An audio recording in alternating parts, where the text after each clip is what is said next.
How does it feel winning here again? نمیتونم حرف بزنم. He can't talk and catch his breath right now. خب من یه زمانی خیلی بچه بودم کلی پول خرج میکردم که فیلم ها آرنولد رو ببینم.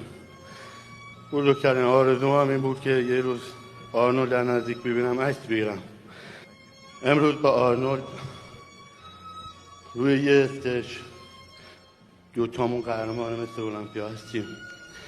دوتامون قهرمانی واسه دنیا و اسطوره آرزو هم بهم جایزه میده و کاپ من.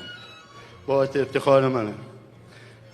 افتخار منه که بزرگترین بدنساز دنیا به من امروز مدال میده و کاپ شما تقدیم.